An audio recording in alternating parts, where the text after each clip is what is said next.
여러분 안녕하십니까? 포항 MBC 뉴스데스크입니다.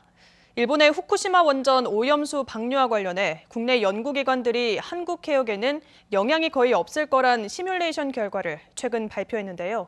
이에 대해 정치권과 환경단체들은 신뢰할 수 없는 일본 측 데이터를 검증 없이 가져와서 한 분석이라며 우려를 표시했습니다. 게다가 생태계에 축적이 될 여러 방사성 핵종에 대한 분석은 빠져서 신뢰성을 담보하기 어렵다는 지적입니다. 장성훈 기자입니다. 한국원자력연구원과 한국해양과학기술원은 일본이 후쿠시마 원전 오염수를 다음 달부터 10년간 방류할 경우를 시뮬레이션한 결과를 지난주에 발표했습니다. 오염수에 가장 많이 포함된 방사성 핵종인 삼중수소가 해류를 따라 어떻게 이동할지를 예측한 건데 한국 해역에는 4, 5년 뒤부터 유입됩니다. 10년 후의 예측 농도는 0.001 베크렐 퍼 세제곱미터, 기존 바다에 존재하는 삼중수소 농도의 10만 분의 1 수준으로 영향이 아주 미미하다는 겁니다. 하지만 정치권은 이번 시뮬레이션 결과에 강한 우려를 표시했습니다. 일본 측 데이터가 신뢰성이 매우 낮다는 사실이 이미 전문가들에 의해 확인됐는데도 검증 없이 활용했다는 겁니다. 태평양 연안국가협의회에 소속되어진 전문가 5분의 의견이 관련되어진 데이터가 너무 불명확하고 또 너무 많이 오염돼 있다라고. 또 오염수에는 64개 방사성 핵종이 포함되어 있는데도 삼중수소에만 한정시켜 분석했고 수산 생태계에 축적될 방사성 핵종에 대한 분석은 이루어지지 않았다고 지적했습니다. 환경단체들도 이번 분석이 원전 오염수의 위험성과 국민적 불안을 충분히 고려하지 않은 것 같다며 분석 결과와 달리 실제로는 우리 바다의 생태계를 위협할 수 있다고 밝혔습니다. 삼중수소를 제외한 63종의 방사성 물질은 입작산 물질이기 때문에 후쿠시마를 중심으로 해서 일본 앞바다가 고농도로 이렇게 오염될 가능성이 크고 그것의 일부가 우리나라로 유입될 수밖에 없다고 봅니다. 정치권과 환경단체는 정부가 지금이라도 일본 측에 검증 가능하고 투명한 데이터를 요구하는 한편 국제법적 대응을 통해 일본의 오염수 방류를 원천적으로 저지할 것을 촉구했습니다. MBC 뉴스 장성훈입니다. 제3회 전국동시 조합장 선거 후보자 등록을 마감한 결과 경북에서는 178개 조합에서 382명의 후보가 등록해 평균 2.1대 1의 경쟁률을 기록했습니다. 포항은 신포항농협과 남포항농협에서 5명의 후보가 등록해 가장 높은 5대 1의 경쟁률을 보였고 포항농협과 포항축협, 동해농협, 안강농협, 외동농협 등에서도 4대 1의 경쟁률을 기록했습니다. 반면 포항장기농협과 울릉농협 등 42개 조합에서는 1명만 후보로 등록해 무투표 당선자가 나왔습니다.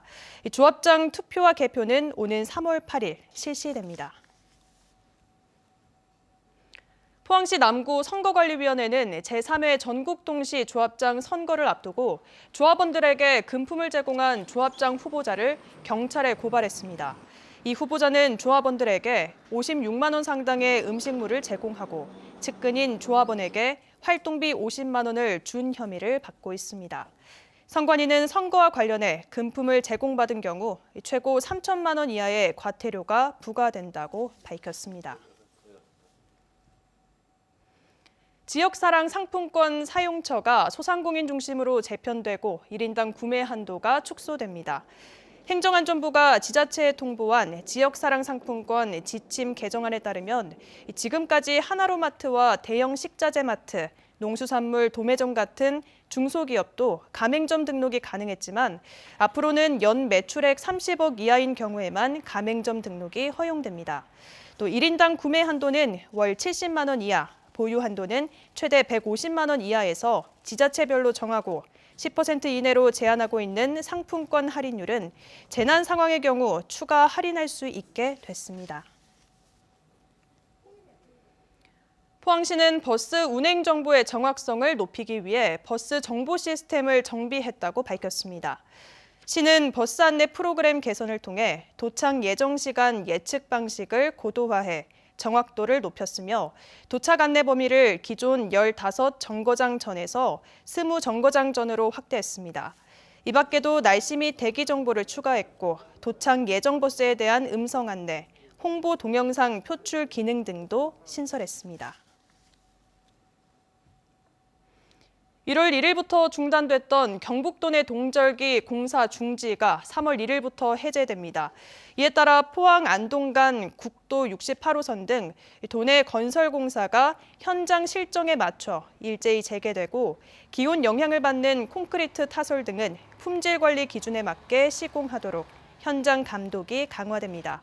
경상북도는 지역 건설 경기 활성화를 위해 신규 사업은 예년보다 앞당겨 발주하고 전체 예산의 70%를 상반기에 집행하기로 했습니다. 영덕 대게축제가 코로나19 사태 이후 4년 만에 대면 행사로 열립니다.